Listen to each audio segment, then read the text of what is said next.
What is Nirvana? Buddhist path to peace and liberation. What does Nirvana mean? The word Nirvana comes from the Pali term Nibbana, which means extinction or blowing out. This refers to the extinguishing of the fires of greed, hatred, and delusion, the root causes of human suffering. The Buddha described Nirvana as a state of peace, freedom, and ultimate happiness. Unlike worldly pleasures, which are fleeting and tied to conditions, Nirvana is unconditioned. It stands outside the ups and downs of life. During the Buddha's time, India was a fertile ground for spiritual exploration. Many traditions sought liberation from samsara, the cycle of birth and death, but their methods often involved extreme practices like severe asceticism. The Buddha rejected these extremes and introduced the middle way, a balanced approach to life and spirituality.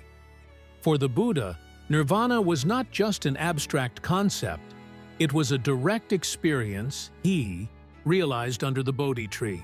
This realization became the foundation of his teaching. In his words, there is monks and unborn, unoriginated, uncreated, unformed. If there were not, no escape would be possible from the born, originated, created, formed. This statement captures Nirvana as something beyond ordinary existence, a realm of liberation where suffering ends. How Nirvana differs from other traditions. Unlike some spiritual paths that aim for eternal union with a deity or an afterlife in heaven, Buddhism focuses on ending craving and achieving inner freedom. Nirvana is not about escaping to another world, it's about transforming how we experience this world. The Buddha's emphasis was practical. Instead of debating metaphysical ideas, he asked, "What causes suffering? How can we end it?" His answers laid out a clear and accessible path to Nirvana. The Four Noble Truths, the Buddha's teachings, on Nirvana are inseparable from the Four Noble Truths, the core of his message. 1. Dukkha. Life involves suffering and dissatisfaction. 2. Samudaya. The cause of suffering is craving and attachment. 3. Nirodha. Suffering can cease. This is Nirvana. 4. Magga. The Eightfold Path is the way to end suffering. The third noble truth is key. The cessation of suffering, Nirodha, is what Nirvana represents. It's the freedom that comes when craving, the fuel for suffering, is extinguished. The Eightfold Path. Nirvana isn't something mystical or reserved for monks. It's accessible through the Eightfold Path, a set of practical guidelines for ethical living, mental discipline, and wisdom. 1. Right view. Understanding the nature of reality and the Four Noble Truths. 2. Right intention. Cultivating thoughts of goodwill, renunciation, and non-harm. 3. Right speech. Avoiding lies, harmful words, and idle gossip. 4. Right action. Living ethically by not harming others. 5. Right livelihood. Earning a living in a way that supports, not harms, others. 6. Right effort. Persistently avoiding unwholesome states and cultivating wholesome ones. 7. Right mindfulness. Being aware of the present moment with clarity and attention. 8. Right concentration. Developing deep focus and mental stillness. These steps are not rigid rules but a path to help individuals progress toward liberation. The Buddha often spoke in practical terms, emphasizing that Nirvana is achievable through effort and practice. He described the process as one of gradually letting go of craving and ignorance, like a craftsman refining his skills over time. He also avoided overcomplicating Nirvana with abstract descriptions. Instead, he used metaphors like extinguishing a flame or crossing a river to illustrate the experience. These images point to freedom, peace, and a complete transformation of the heart. Nirvana is a concept that defies ordinary understanding. It's not a place, nor is it a state that can be fully captured in words. The Buddha often used metaphors and indirect explanations to describe it, emphasizing that nirvana is something to be experienced rather than intellectualized. Since nirvana transcends human concepts, the Buddha relied on metaphors to hint at its nature. These metaphors provide glimpses into what nirvana is like without reducing it to something mundane. The extinguished flame. The fires of greed, hatred, and delusion are extinguished in nirvana. Just as a flame ceases to burn when its fuel is gone, so does suffering cease when craving is eliminated. The unconditioned. Nirvana is described as unconditioned, meaning it is not dependent on anything else. Unlike all things in samsara, which arise and pass away due to causes and conditions, nirvana is beyond such cycles. The cool shade. In the heat of suffering, nirvana is likened to stepping into a refreshing, cool space, a state of relief and peace.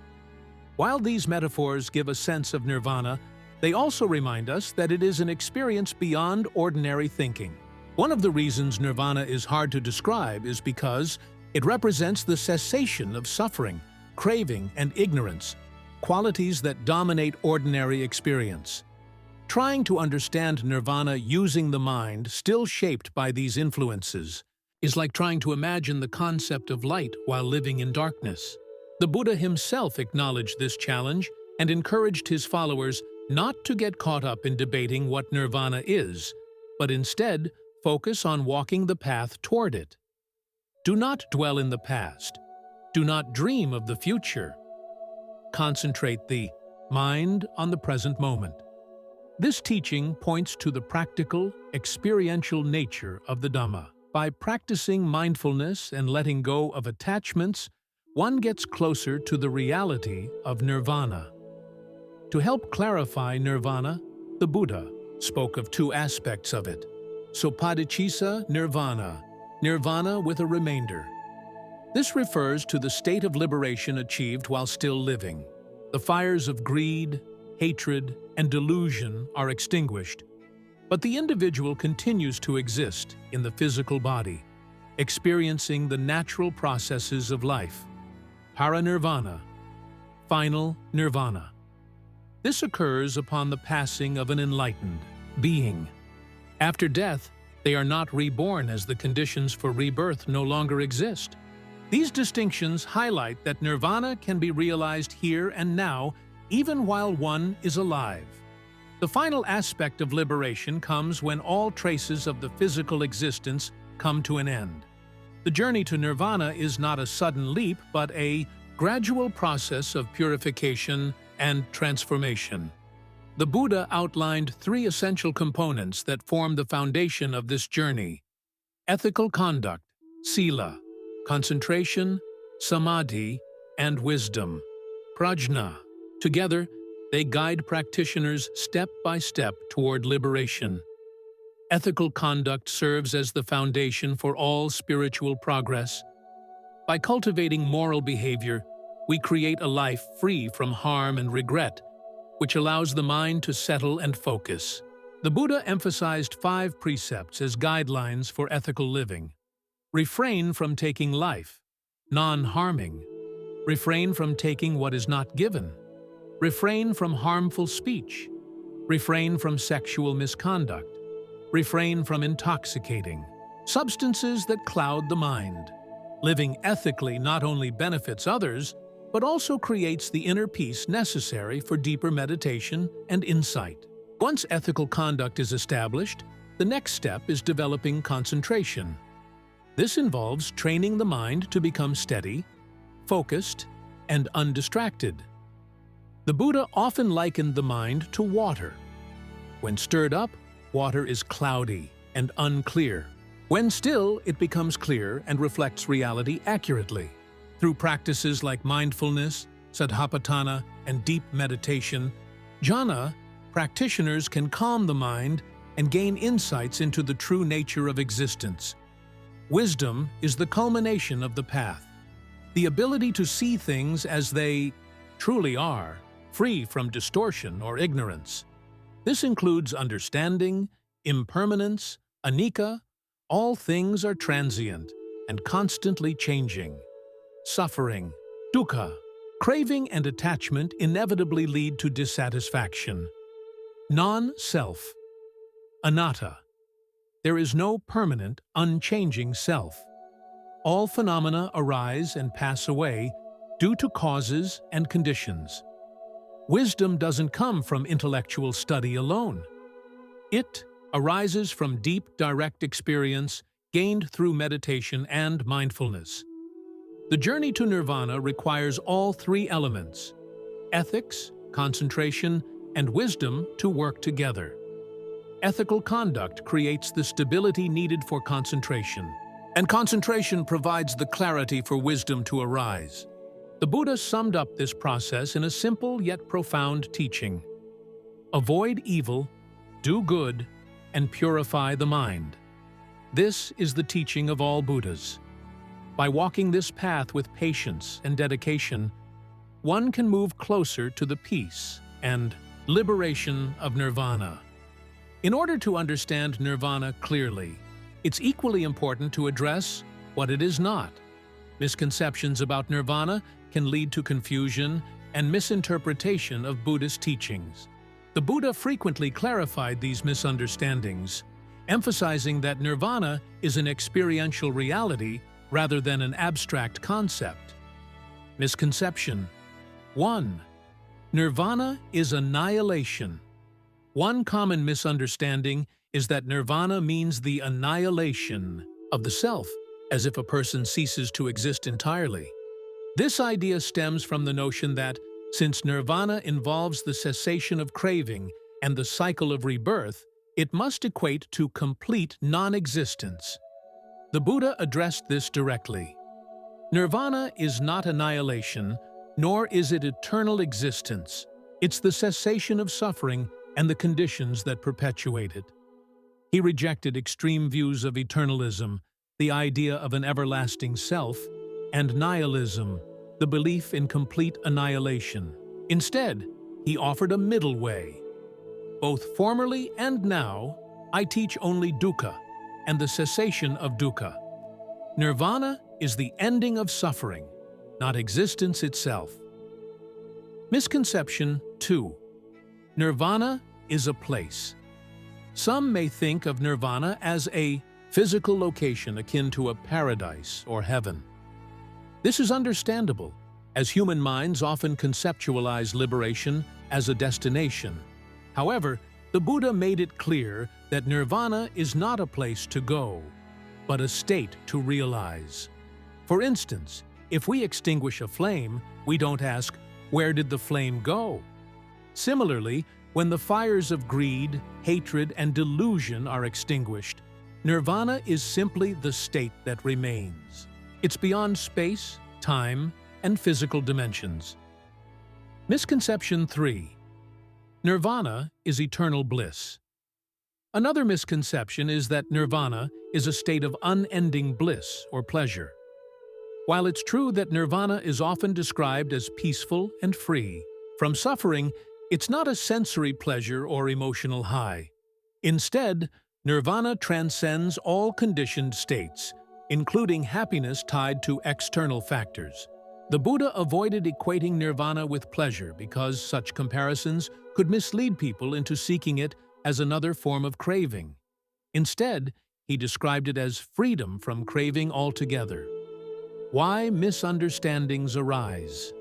These misconceptions often arise because human minds try to grasp nirvana using familiar terms and ideas. However, nirvana exists outside the framework of conditioned experience. As the Buddha taught, trying to define nirvana too rigidly is like trying to describe the taste of salt to someone who has never tasted it. It must be directly experienced to be understood. Now that we have clarified what nirvana is not, we can explore its profound transformative nature. Nirvana is not just a theoretical goal.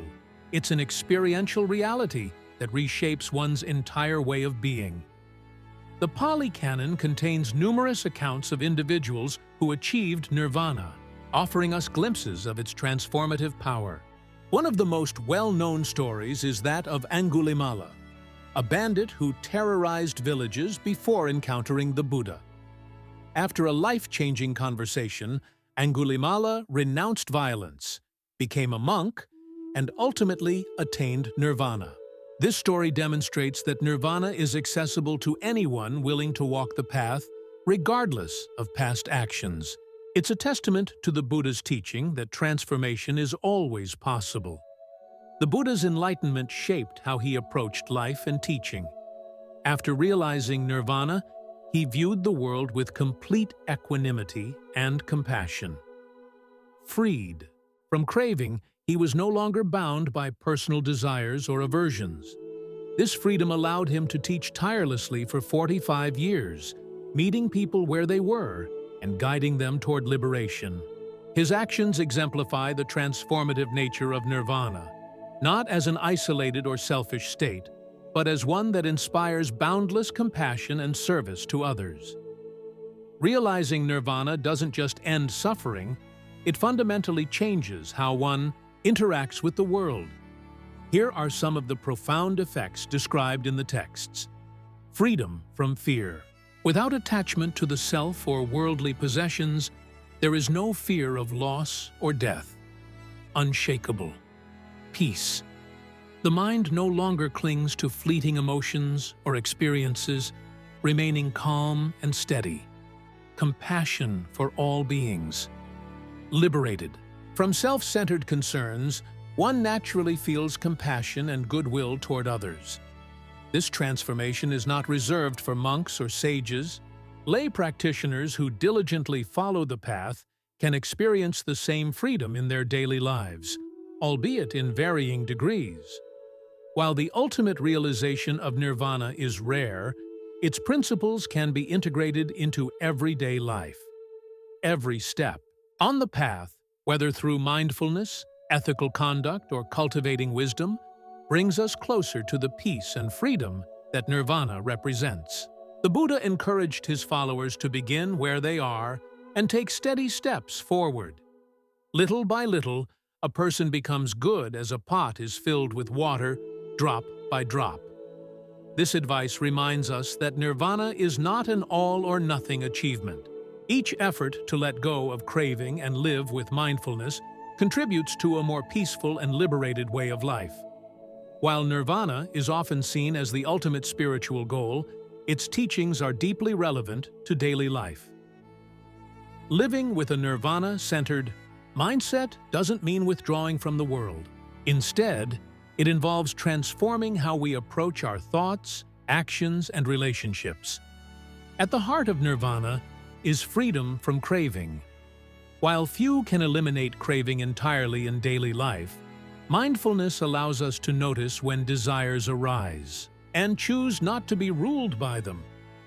For example, when craving material possessions, ask, "Will this truly bring lasting happiness?" When consumed by ambition, reflect on whether it's aligned with meaningful goals or driven by ego. A nirvana-centered mindset cultivates calmness in the face of challenges. Instead of reacting impulsively, we pause, reflect, and respond mindfully.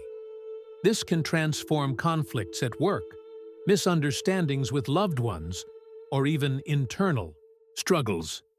Recognizing the impermanence of life can inspire gratitude for the present moment. Whether it's appreciating a meal, cherishing time with family, or finding joy in nature, these moments ground us in the here and now. The Buddha's teachings recognize that not everyone can renounce worldly life. Many of his followers were householders with families and jobs. He offered practical advice for balancing spiritual and everyday commitments. Mindful work. Approach your occupation as an opportunity for ethical living. Avoid professions that harm others and bring honesty and mindfulness into your work. Generosity. The Buddha emphasized dana. Dana Generosity, which can be practiced in many forms, offering time, resources, or compassion. Loving kindness. Cultivate meta-loving kindness by wishing well for others, including those who challenge you. This practice strengthens connections and reduces conflict. These practices don't detract from worldly responsibilities, but enhance them by fostering harmony and purpose. How Nirvana inspires mindfulness and compassion. The teachings on Nirvana encourage a broader perspective on life. When we recognize the interconnectedness of all beings and the impermanence of suffering, we naturally develop mindfulness and compassion. Mindfulness. Staying present helps us act with clarity, rather than being driven by habits or emotions. For instance, mindful breathing during a stressful situation can help us remain calm and act wisely. Compassion. Understanding that others also struggle with suffering inspires kindness. Compassionate action doesn't require grand gestures. Small acts like listening to a friend or offering a smile create meaningful connections. By integrating these qualities into our daily lives, we bring the essence of Nirvana closer to home. The Buddha's teachings on Nirvana remain as relevant today as they were 2,500 years ago. They offer a path to peace, clarity, and liberation, not only as a distant goal, but as a way of living here and now. The Buddha saw Nirvana as the highest fulfillment of human potential. It is freedom from suffering, the realization of deep peace, and the end of the cycle of birth and death. This profound transformation begins not in some far-off realm, but in our daily actions, thoughts, and intentions. In today's fast-paced, interconnected world, the challenges of greed, hatred, and delusion are as present as ever. The Buddha's teachings offer a timeless antidote to these struggles. Pause amidst the chaos to cultivate mindfulness. Seek ethical living to bring peace to yourself and others. Reflect on impermanence to let go of unnecessary attachments. These practices are not bound by culture or era. They resonate with the universal human condition. As the Buddha famously said, "You yourself must strive." The Buddhas only point the way.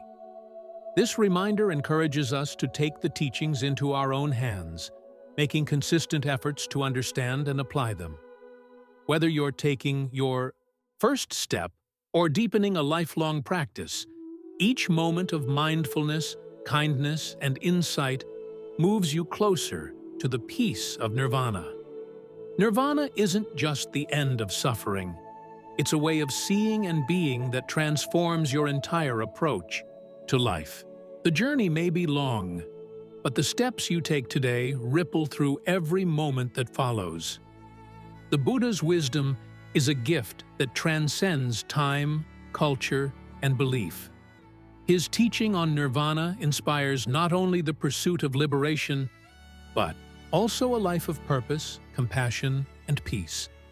Whether through small acts of mindfulness or deeper meditative practice, the path to Nirvana begins right where you are, here and now.